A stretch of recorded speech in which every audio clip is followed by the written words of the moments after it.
started. I'm Susan Zaborski-Welsh, the Woodland Carbon Code's Communications Officer. Thank you very much for joining us today. Welcome to our webinar on version 3 of the Woodland Carbon Code.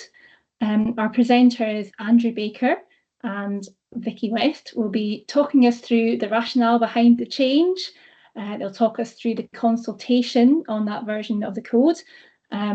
And they will also talk us through some of the key changes that were included in that updated version as well. After the presentations, we'll be opening out for questions, so please do pop them in the chat as we go, and we'll come to them at the end of the session. My colleague Alice Peace, who is one of our Woodland Carbon Code coordinators, and Anna Brand as well, our operational manager, will be helping to answer those questions today. I'd also like to highlight that we've just started recording the session so that people can watch it back afterwards, or anyone can look at it on our website if they're unable to join us today. I think that's everything for now, so I'll just pass straight over to Andy to start the presentation. Thank you.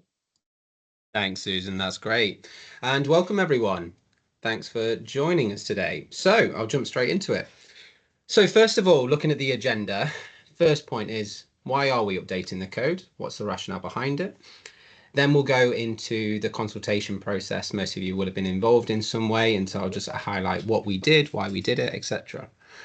Then we're going to have a look at the main changes we've made, both up until that consultation and then the changes we've made post-consultation, just so we're all aware of everything that's changed. Then we'll have a quick look into the future development of the code. We've got some exciting new things going on, but I won't spoil the surprise just yet. I'll leave that to Vicky later on. And then finally, we'll have a quick look at the new website. Both Alice and Susan have done a tremendous job of updating our website to make it so much more user-friendly. So Vicky will have a quick look into that. And then I will be very pleased to share our new land use platform that our GIS officer, Pippa Lewis, has developed, which is a supporting tool for completing your cash flow. It essentially tells you how much money you are making from your current land use to be inserted into the cash flow in a far easier way than you have to currently. And then, all going well, we'll have plenty of time for a Q&A. So we want to make sure we have as much time as possible to answer any of your questions that you may have. So I'll jump straight into it. First of all, why are we updating the code? So it might seem odd to say that, but there are a lot of external forces acting on the carbon market at the moment, and we're wanting more than anything to make sure that we continually comply with the international standards and also ISO standards.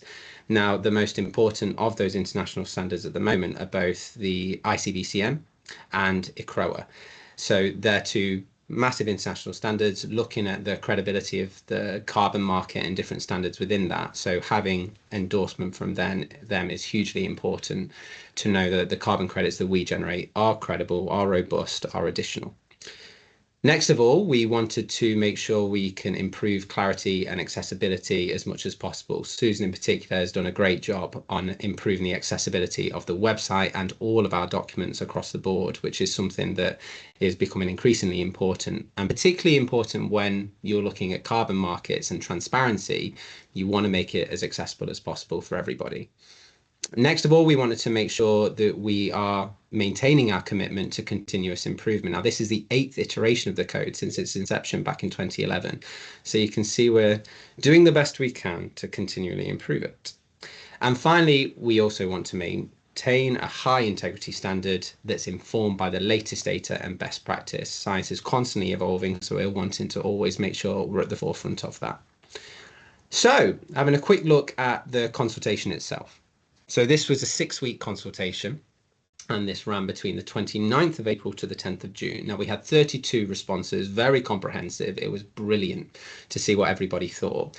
And interestingly, 23 of those responses were project developers, people actively involved in the code. And so it was really useful to have both sides, if you like. So the project developers, the practitioners dealing with the code on a day-to-day. And then a lot of the other responses were from international observers, carbon experts, and that sort of thing, which gave us a really well-rounded picture to help inform our development of version 3. So what we've done now is we have published alongside version 3 all of the individual responses where people were happy for us to share them for these different questions in the consultation, a general summary of the consultation findings, and importantly, our response to those findings. And so you'll see throughout that consultation response, some of the suggestions we've been able to include in the update to version 3, some we haven't yet, but will in the future. But it gives you that context as to why and how we've included things as best we can. So I hope that's going to be useful, and I'd suggest if people do have the time to have a look at the consultation response. And so, looking now at the main changes to the standard, I'll be passing over to Vicky. So over to you. Thanks, Andy. So as Andy said, I'm going to take you through some of the main changes to the standard, and then I'll hand back to Andy to give a bit more detail about some of the other documents and things that we've updated. So the first thing to note this time round is just that the standard itself is now available as a digital version. You can download a PDF if you want, but we're adopting a digital first policy towards this. So it's set out on the website as digital version. I'll take you to that a little later on and just show you where everything sits. So in terms of the things that we've changed, there's a few things we've moved about in the standard. So we've tried to be really clear on what's a requirement and what's guidance, and make sure that's all in the right place and set out clearly. We also made a clarification between version 2.2 and this version. We made a clarification, so we've made sure that clarification is incorporated into this new version.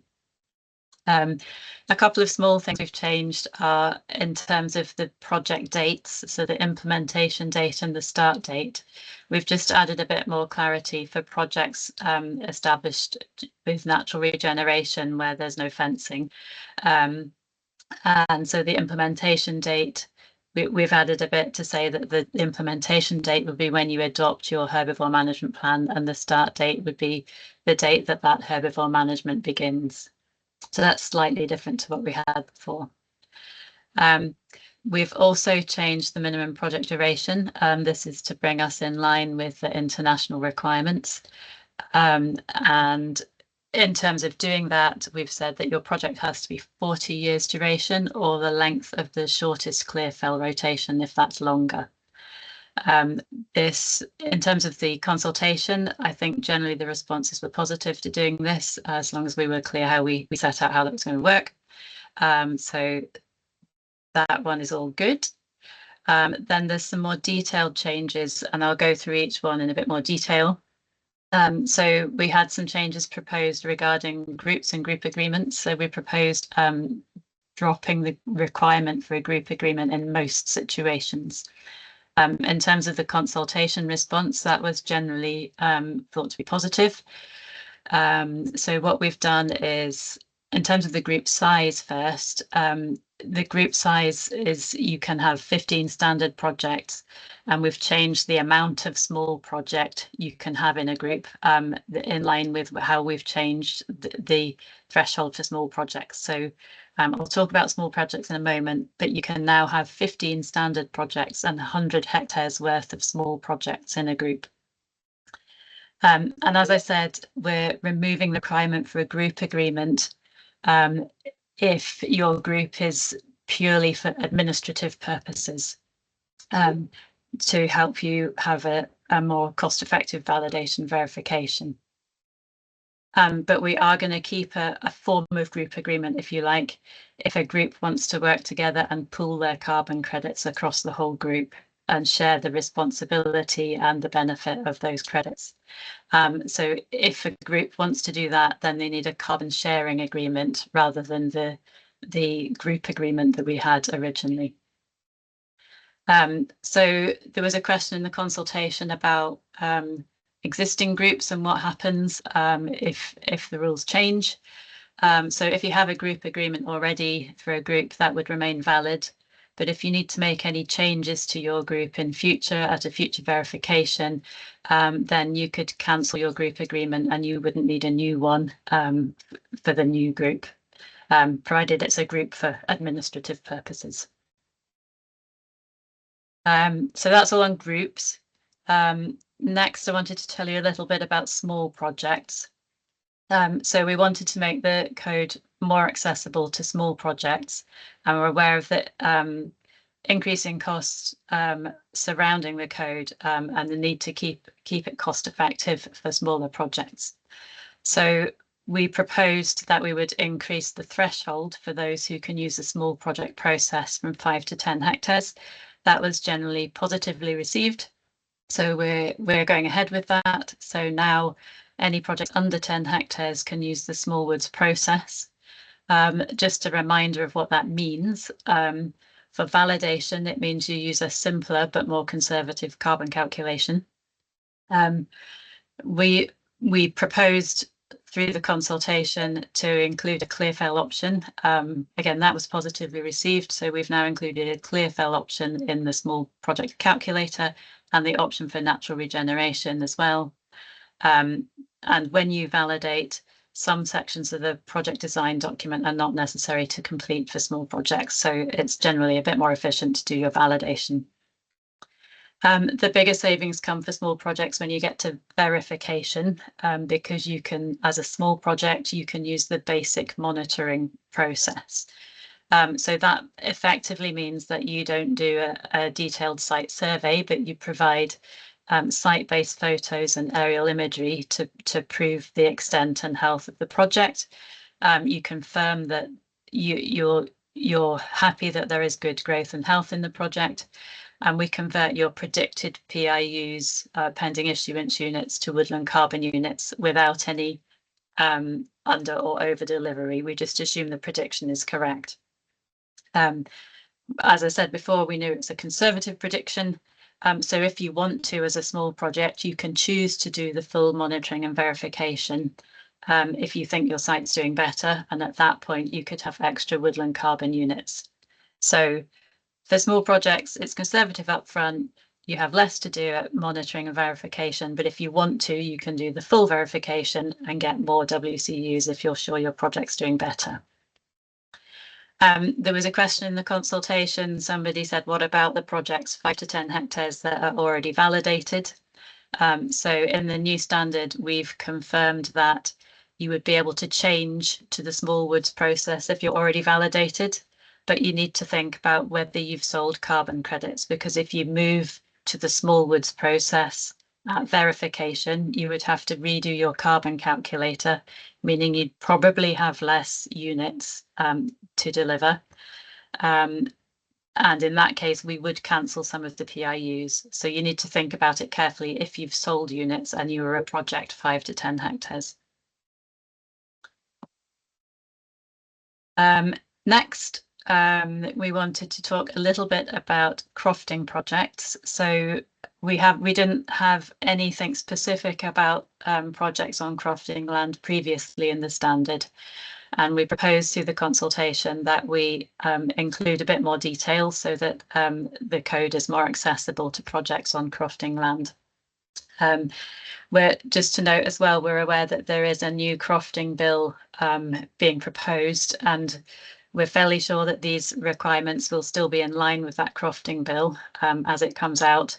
But if we do need to clarify anything in future, we will do as that legislation comes into force.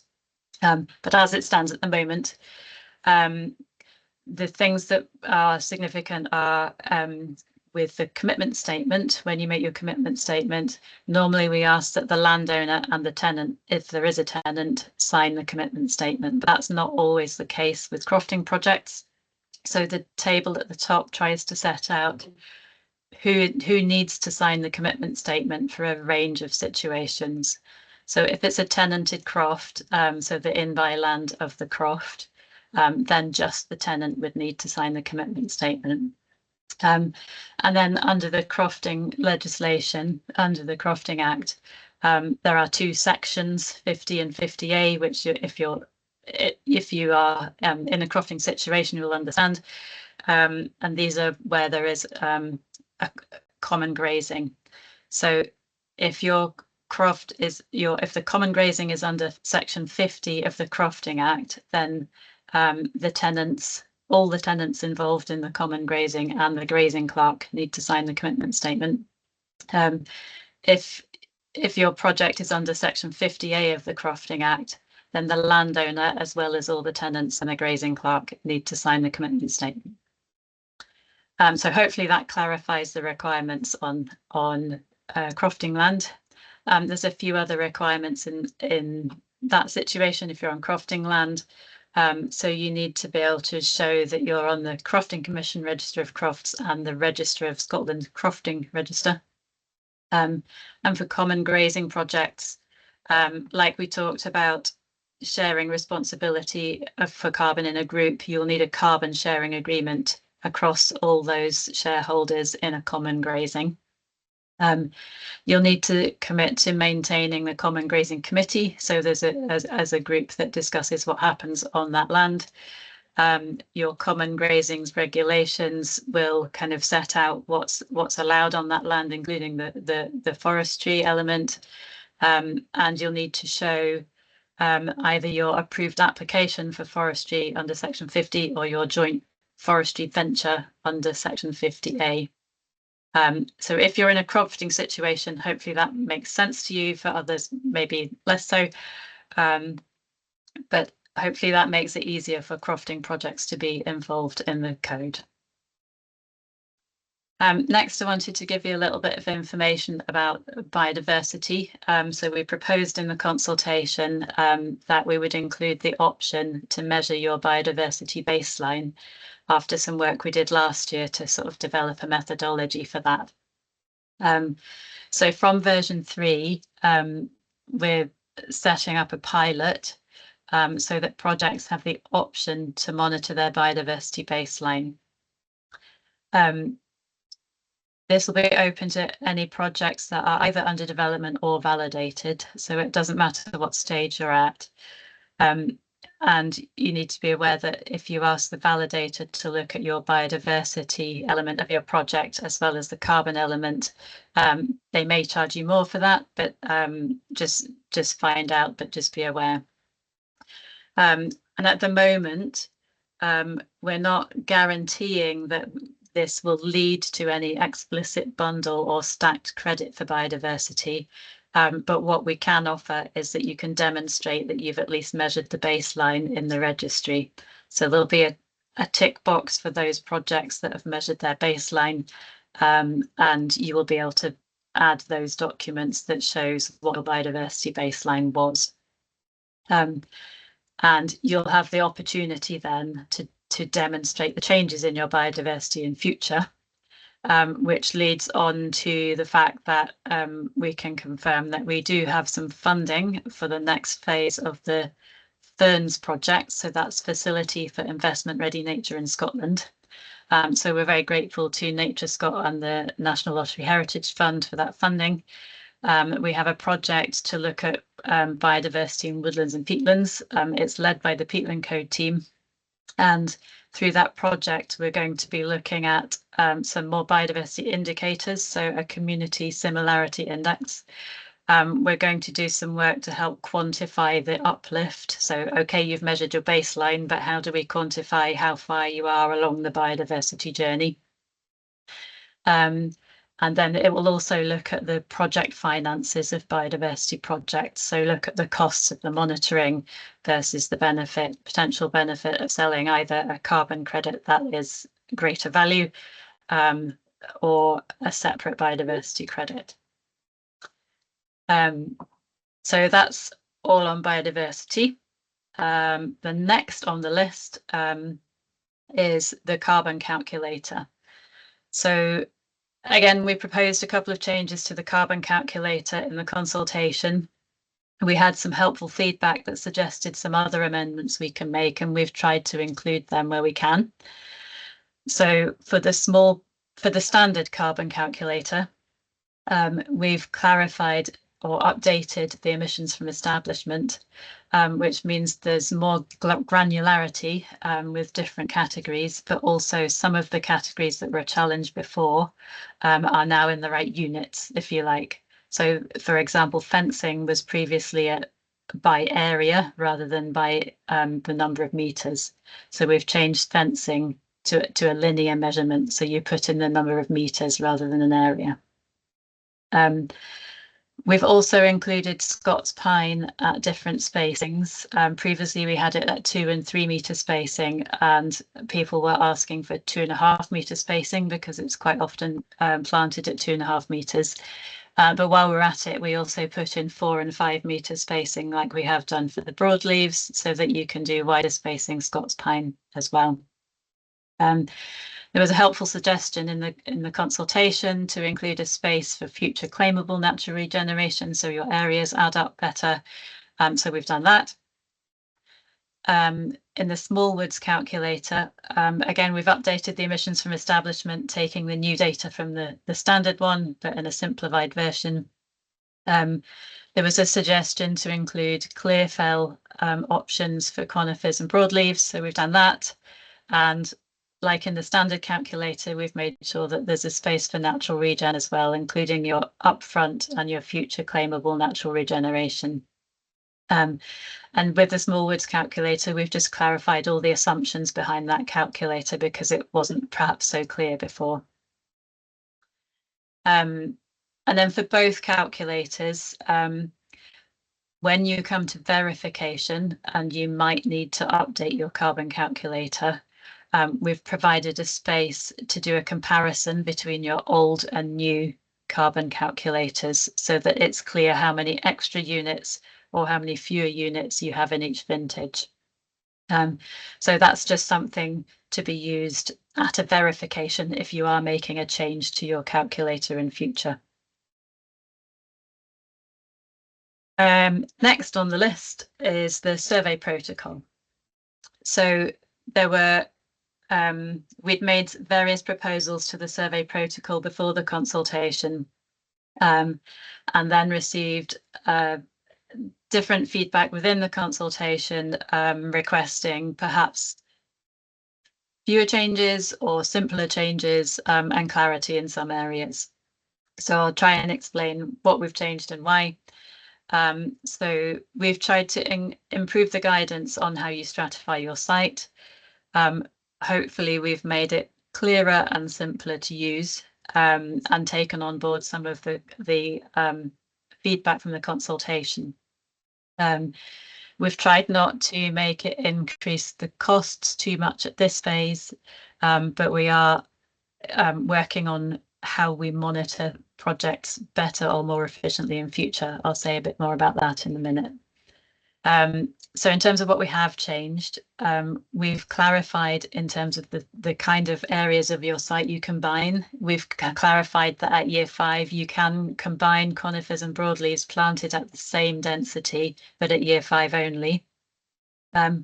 We've also clarified that you can combine areas of similar planting density, and we've said by similar we mean areas that are within 600 stems per hectare of each other. So you can do both these things, but you can't do them together. So you can't combine conifers and broadleaves and then combine them with a different density. We've also reminded users of the survey protocol that if you do combine areas, when you allocate your survey plots, you should do it in proportion to the different areas you combine. So if you have 5 hectares of one type here and 5 hectares of a slightly different density next to it, that you need to try and make sure 50% of the plots are in this half and 50% of the plots are in this half. We've also added a bit more detail about how to survey at year 10 in terms of whether you use the year 5 sort of stocking density type survey or whether you use the mensuration type survey, and it depends on the growth of your trees and how big they are at that time. We've also added a bit of guidance about what you do if your ground is steeply sloped and how you might need to change the plot size. So hopefully that is an easier lookup to use than the previous guidance.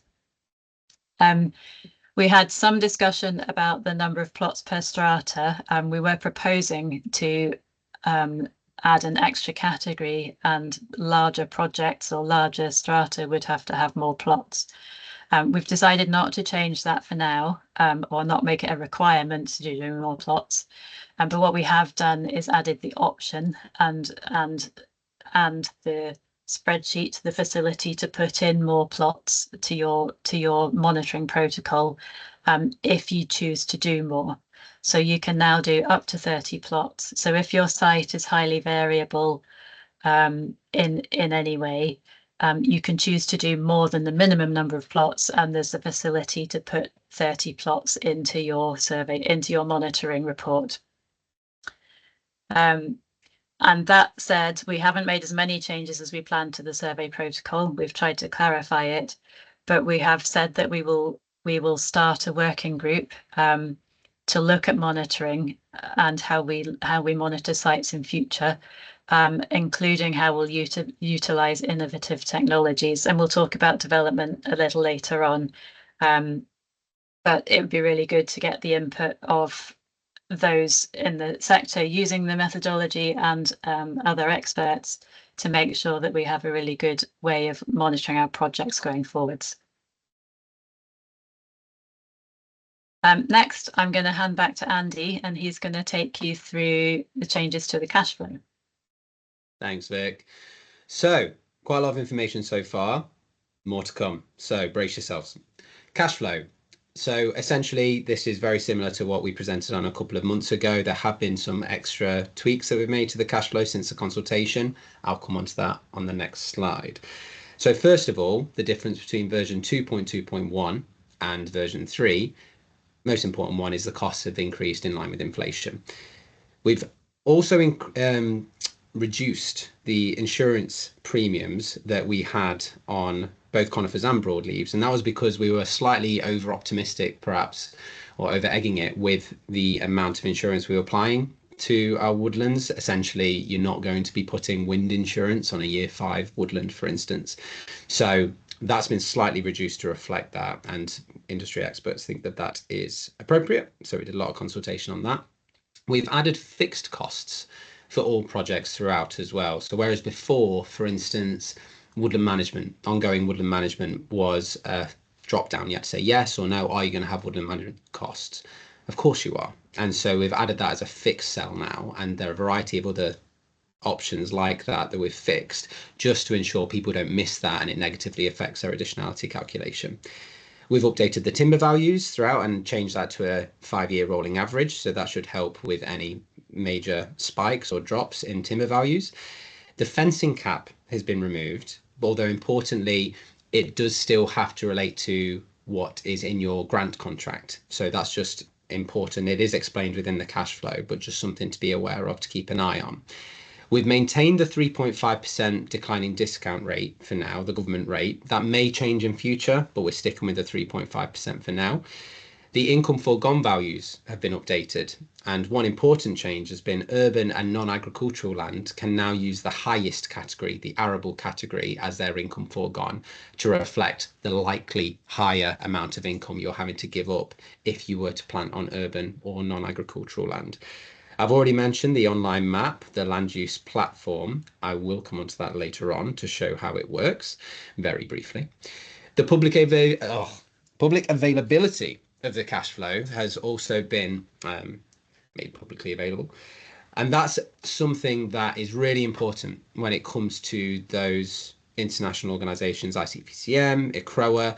The transparency of the code is crucially important. What it also does, as a bit of a knock-on effect, is allows us to strip out a lot of the information that's in some of the other documentation. The project design document, for example, is something where we don't need to now include a lot of that cash flow information because the cash flow is publicly available from version 3 onwards. And finally, we have clarified the version eligibility and the update frequency of both the regular standard documents and for the cash flow. The most important thing for the cash flow is that it is going to be updated annually. So that top point, increasing costs in line with inflation, there won't be such radical changes one version of the cash flow to the next. So that should hopefully help with stability. Next of all, just having a quick look at just some of those, as I say, few minor tweaks that we made to the cash flow between the consultation and now. So one of the things that came back was that the survey costs that we included were a little bit low. And so we've upped those and the number of strata that people need within the cost element of the cash flow. The BPS duration in England, that's been reduced. We had some consultees come back to us and say that with the delinking of BPS in England, the 10 years of BPS that we had originally was too high. So we've dropped that down now to 2 years to try and strike that most accurate balance that we can, because it's a really complicated way delinking works. So just 2 years of BPS we thought was a fair compromise. There's now more information in the FAQs, such as how much grant to include, whether additionality will be checked again post-validation, and for that one in particular, so long as all the information is correct at the point of validation, you will not need to reassess either your legal or financial additionality later on. So hopefully that's good news. And finally, looking at improving the guidance throughout, in particular on the data entry tab, the blue cells explain different things. For instance, what is a road? What is a track? That sort of thing has been explained a bit more thoroughly. So that's everything for the cash flow for now. Looking at all of the other documents, so we've refreshed pretty much everything across the board. The team have done a brilliant job of streamlining the project design document, the project progress report, and the Woodland benefits tool in particular. Again, taking out a lot of the duplication you might have found, making it as simple a process to complete these forms as possible. And the Woodland benefits tool in particular, that's all been put now onto a single tab. The questions are a bit clearer as to what they're actually asking as well, and so hopefully they'll be easier to fill out too. We've also now developed some new templates for different documents. We've had, as you can imagine, over the last few years, a lot of people asking, in particular, for a template commitment statement. That's historically just been, these are the sort of things you should include in a commitment statement, whereas now we have templates. And I say templates, plural, because we have the standard one. 95% of people use this standard commitment statement, where the landowner, the tenant, are going to be confirming their commitment to the rules of the code. We now, as Vicky explained earlier about common grazings under section 50 and section 50A, because they are slightly unique, they each have their own template commitment statement as well. We also have now a remedial plan template. That was something that people were asking us, if there has been, the trees haven't grown quite as expected at verification, year 5, year 15, we've asked for a remedial plan. Okay, that's fine. We'll mark it as amber. What are you going to do to rectify that? People have often asked, well, what do you want to know? And so we've got this template remedial plan that people will use now, which breaks down what happened, what are you doing to change it, has it happened, what's the effect, etc., etc. So hopefully that's a lot easier to use. And finally, the survey plan, that used to be part of every monitoring report for every strata that you had. We've stripped that out now to a single template, complete that survey plan, and then every monitoring report doesn't have to replicate that every time. So hopefully, again, that'll speed things up. And finally, many of you will know this already, but we've developed these template contracts for buying and selling carbon units with the code. Now, it's really important for anyone buying and selling carbon units to still seek independent legal advice, but these contracts, and there are 6 of them, selling PIUs and WCUs are 2 different types of contract. And then within those, due to the different laws in each country, there's one for Scotland, England and Wales, and then Northern Ireland for PIUs and WCUs. So hopefully, again, that will help facilitate the trading of carbon units in the sector. Next of all, we've introduced a couple of new procedures, namely the project administration form. So Natalie and our team did some great work looking at developing these online forms for the simple administrative changes that people often need to make. I've changed my project developer, landowner, tenant. Who do I tell? How do I tell them? What's the process? So having this online process now makes it far easier for everyone to identify what has changed. And it helps us because we can then keep tabs on what's happening and we know who to contact if anything goes wrong. And finally, in that same vein, if you're creating a group, restructuring one, this gives you an easy route to do that. Now, for wider project changes, we've tried to clarify what happens in these different scenarios. So these are just a few different scenarios that can come up: changing an area, splitting a project. For instance, if you have a landowner who passes away and passes their land on to their 2 children, then they want to split that project into 2 separate projects, for instance. Well, how would you do that? That will probably need a partial revalidation. Now, I say partial revalidation because, as I mentioned earlier, with regards to the cash flow, Will the financial or legal additionality need to be reassessed? Well, no, because we know that they passed originally. What we're doing now, we're having to revalidate it because we need 2 new sets of maps, 2 new sets of carbon calculators. What if some of the carbon was sold from that original project? Who's liable, etc., etc. So that's where that partial revalidation is key.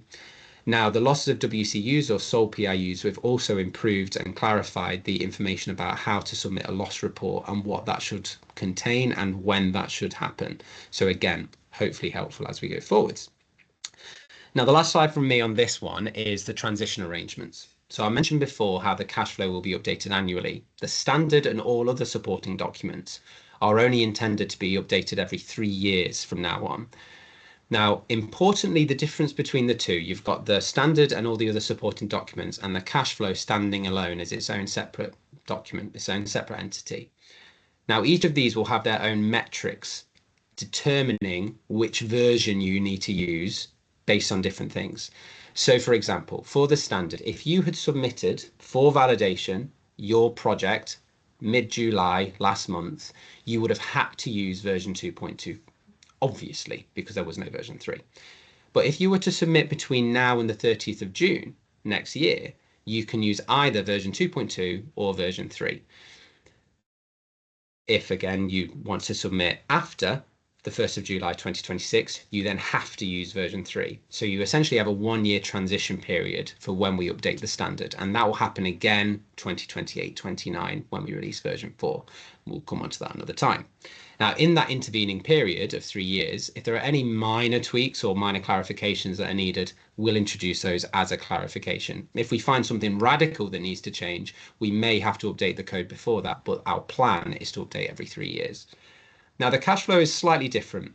The version of the cash flow you use isn't based on when you submit for validation. What we're trying to capture here is the date at which you make the decision to commit to your woodland creation scheme.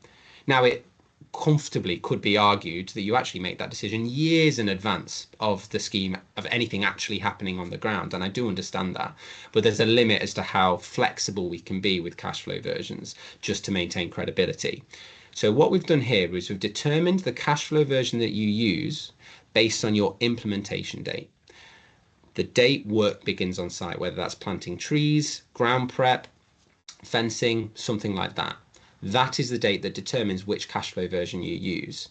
So if you were to plant this coming season, you will be able to use either version 2.2.1 or version 3. Next season, it will be version 3 or 3.1.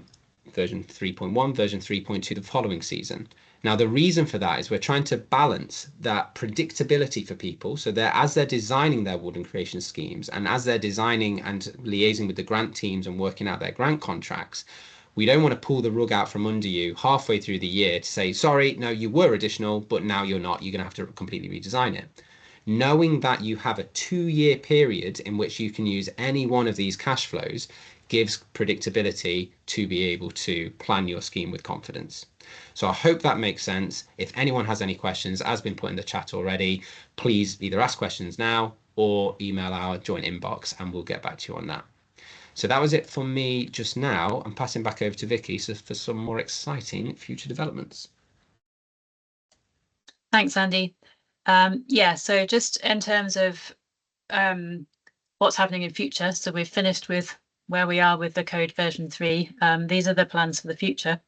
One of the questions we asked in the consultation was how important do you think these 10 aspects are in terms of future development? Where should we be focusing our efforts?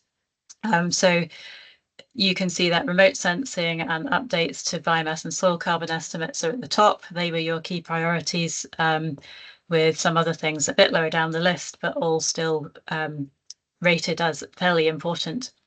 You also made other suggestions as to things we could be doing. When we look through those, we realise they kind of all fit into these 10 categories in some way, which gives us some confidence, but we will take the individual ones into account. So just in terms of some of the things we are doing regarding these 10 points, this year in 2025, and thanks to the project developers taking part, we are piloting using drones for year 5 monitoring. So we're piloting using the drone, trying to do the tree count from the images that you get from the drone. So I've heard today that the first one of those is starting to come to the validators to have a look at. So once validators have looked at some of these, we should be able to see if this methodology is working and think whether or not we might be able to implement that more widely. So that's really exciting to be able to get that moving.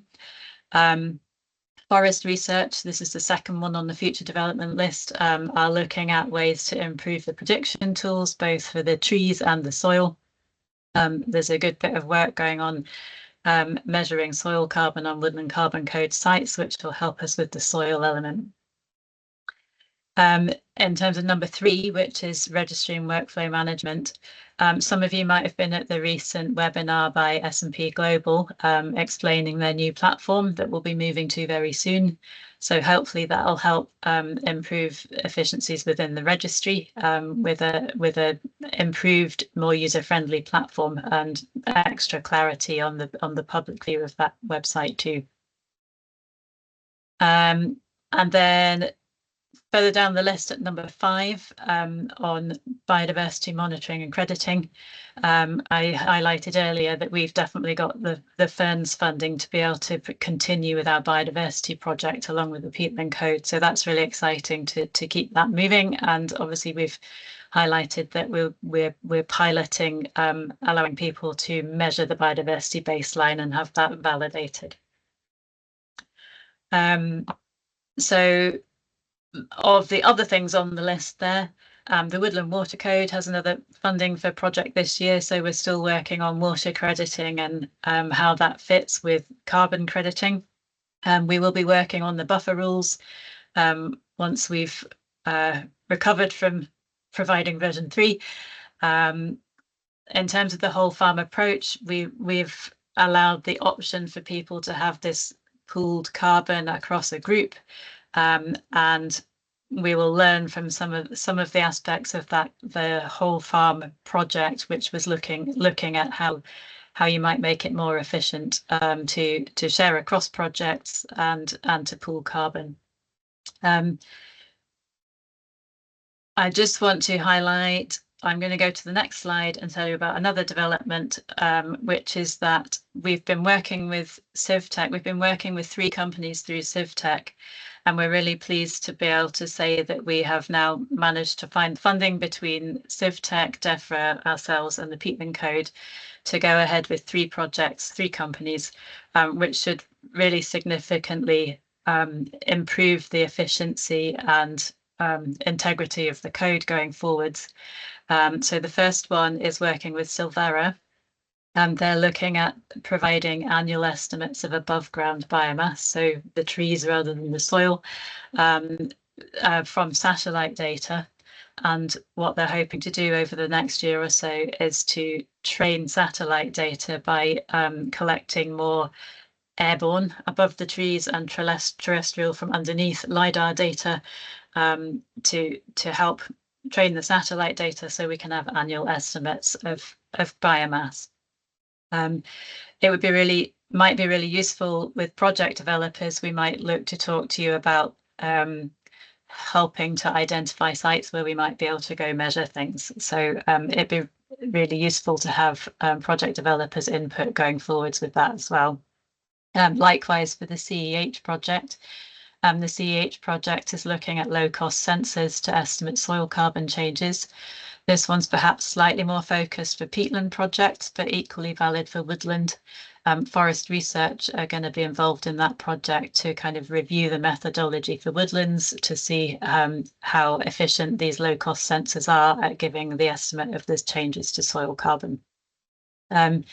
Also working with Rethink Carbon.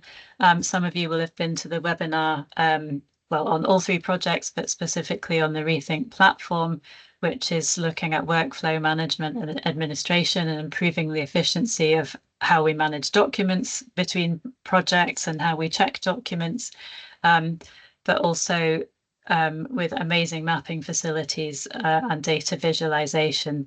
So the idea being that the data from the Silvera and CEH projects would feed into the Rethink platform, so everything was in one place.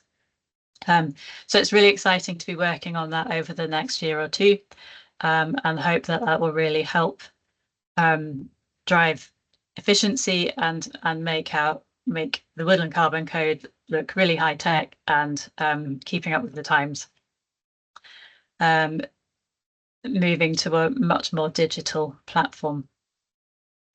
So the other thing we've done recently is that we've really improved the website. Susan and Alice did great work to move all our content over to the new website. It's looking really good.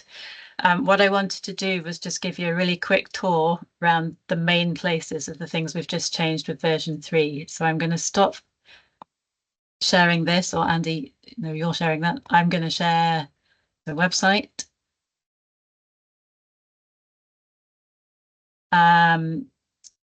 And so we wanted to first go to, this is the homepage of the Woodland Carbon Code. If you go to view the code in the middle here or down here, that takes you to the actual standard. So I said we're adopting a digital first approach. So this is the standard here and all the sections of the standard, and there's some other related things below here.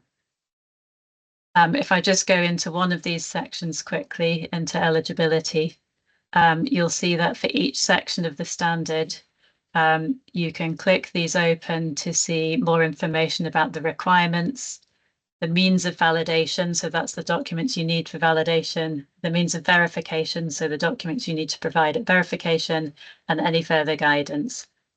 So that's the same for each section of the standard.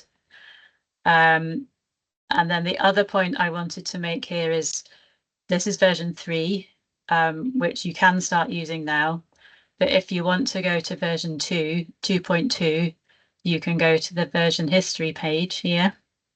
On the version history page, you can download a PDF of the new one. If you want to have a PDF version, you can see track changes between the current and the last version. But if you need the version 2.2 documents or guidance, they are here as well, just so that you can find them.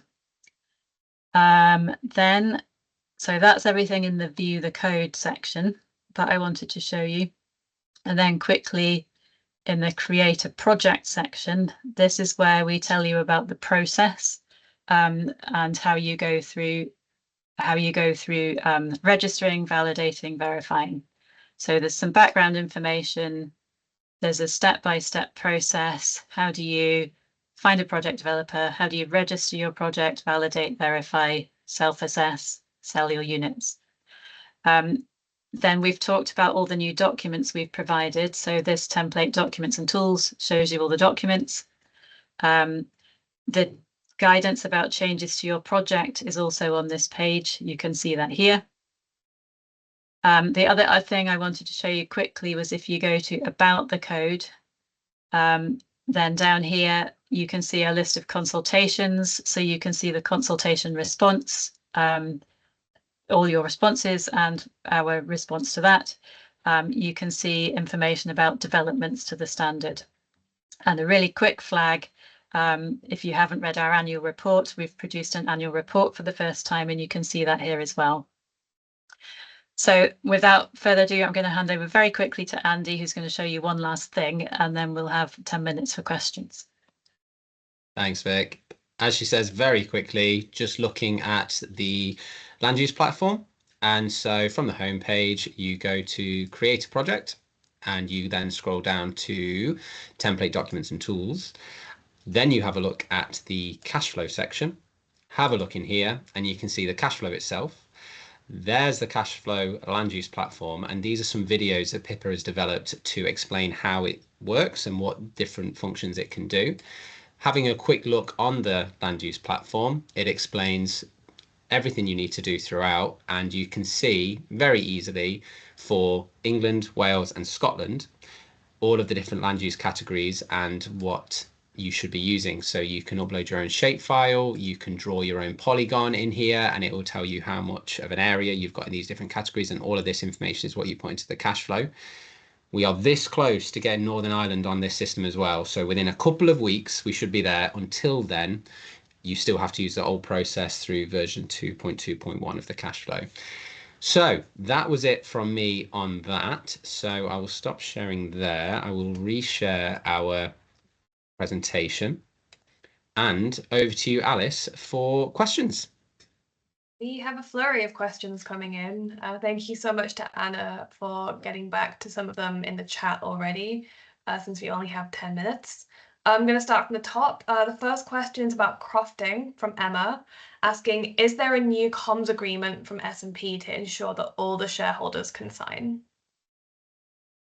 So Emma, there is a version of the comms agreement that several people can sign at once. It's not actually on our website, but there is a version. That is something I will note to make sure we try and get that kind of multi-signing version available on the website as well. But if you need one, just drop us a line and we'll send it over. Thank you, Vicky. Moving on to the biodiversity section now, throw it back to right at the start of the webinar. A question from Leo asking, what methodology or guidelines would the biodiversity baseline be measured under using? Sorry, that was really important. I failed to mention that. We had a Ferns project which created a methodology to measure your baseline, and that is available on our website, currently in the development section. In the next couple of days, we will be making a clearer link in terms of piloting and signposting to that guidance. So watch this space. We'll make sure it's in the new newsletter. Awesome, thank you, Vicky. Another biodiversity question asking about, from Eleanor, asking, will the biodiversity pilot record whether additional actions specific to biodiversity are undertaken, or whether biodiversity changes have simply taken place as a result of woodland creation? I think it's simply the biodiversity changes as a result of woodland creation in those two options, and that we will be measuring either the species present or habitat structure at the time you do the measurement. So we're not ascribing directly to what we're not ascribing directly the benefit. We're just saying this is the biodiversity at this state, so at this time. And one last question about biodiversity, just sort of sneaking in there at the end. Does the biodiversity assessment align with the biodiversity net gain and woodland condition assessments? Yeah, so in terms of structure, those are basically the two options for defining your woodland structure. Thank you. Moving on, we had a question about the woodland carbon guarantee, which is currently closed, and if that's coming back, is there any news on that? I think that's probably a question for the Forestry Commission rather than us. So I'd suggest that you ask the Forestry Commission or contact the Woodland Carbon Guarantee Group at their email address. Alice has put the news update in the web. Thanks, Alice. Yeah, you should be able to find their contact details there. So if you wanted to reach out to them about that, feel free. Some questions about the cash flow now. A question from David Robertson asking what triggers will be used to change the 3.5% discount rate? Thanks, Alice. No, it's a good question. I wouldn't say, David, that there are any specific triggers that are going to move us one way or the other on that. The additionality cash flow assessment is being worked on at the moment to see if there can be more flexibility, what the different options are we have. So it's going to be an ongoing piece of work, and the discount rate is going to be an integral part of that. So as I say, nothing specific to say if this, then that. It'll be part of that wider piece of work. Thanks, Andy. One more question about the cash flow that's come in so far. Nathan Fall is asking about squirrel traps. Our new cash flow accounts for the purchase of squirrel traps and for ongoing deer management in projects as well. But it doesn't allow to input the long-term labor costs of controlling squirrels. And he's just wondering if there's a reason for that. Good question. So throughout the cash flow more widely, not focusing even just specifically on squirrels, is a challenge is that what we're trying to assess is such a long-term project at the outset, and so many of these potential costs and incomes in the future are exactly that. They're potentially going to be a cost, potentially going to be an income. And so for things that are very difficult to evidence, if not impossible to evidence now, we've had to make some assumptions. For example, that's why we use the squirrel traps model, because it's a bit more of a known quantity, whereas I've done squirrel control myself and I know it can be hugely expensive, that manual checking traps every 24 hours. If it was just a free open, you can put in whatever figure you want, then the credibility isn't quite there, the robustness isn't there, and the financial additionality. So unfortunately, that's not one that we include at the minute, that flexibility to include more specific costs. In the future, it may be. Perfect. Thank you, Andy. We're moving on to some questions about validation and sort of the updates to the partial revalidations that we talked about earlier. A question from Ian is asking how much input from the validation verification bodies will partial revalidations need? Will this just be a case of providing new documents? And is there any idea of how long this would take? Good question. The involvement from the VVBs, hugely important. That isn't something that we can do at the code. We set the standard and that's it, really. And so the VVBs have to be involved, as they should, as third-party auditors, because we may be reassessing, well, we are going to be reassessing and splitting potentially in a split project example, the carbon units from one carbon calculator being split into two. The maps will need to be verified as true to what's the title deeds and that sort of thing. So there may be, in different scenarios, a very small amount of assessment to a very large amount of assessment. And again, the timeline effect of that will vary. So we are trialing this as we go, so we'll see how it progresses.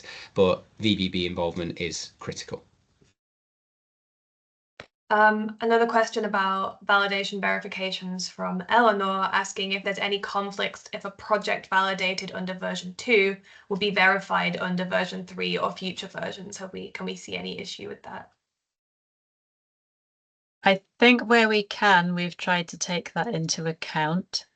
For example, things like I said earlier with Smallwoods, that if you were validated, if you were 5 to 10 hectares and validated as a standard project, you have the choice to move to the Smallwoods version at verification if you want to. So I think most of the time we've tried to take it into account and added something to the code in terms of what the implication is for the change. If we haven't, let us know. But I'm not aware of any at the moment. Perfect, thanks, Vicky. Just a couple more questions and then we'll wrap up. Question about land use categories we've just seen. Do these include categories 3A and 3B? Yep, they're all classed as arable. So 3B down to 1, that's all classed as arable for all 4 countries. Short and sweet. Thanks, Andy. And now to finish off, a couple more questions about ICVCM. David says we've had a lot of mention about ICVCM in this presentation. And how is our application progressing? And is there still a barrier due to the Woodland Carbon Code being government run?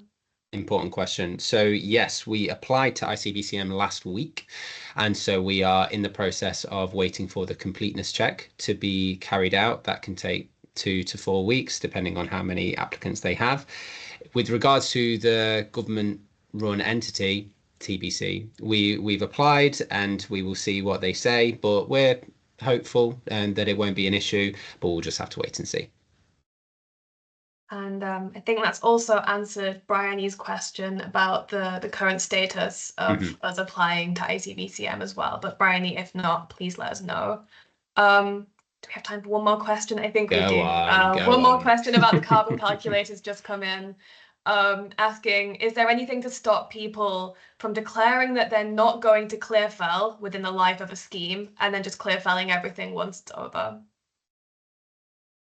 I guess when the validators look at a project and its management, we are assessing whether that management is realistic. So if you are having a project which has a high proportion of productive conifer species and you're telling us that you're never going to thin or clear fill it, then we would argue that wasn't realistic and not allow you to do that in the first place, given the threats from wind throw and things that might bring about.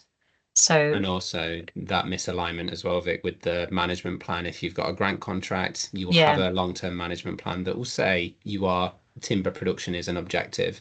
So to put into your carbon calculator, no, we're not going to.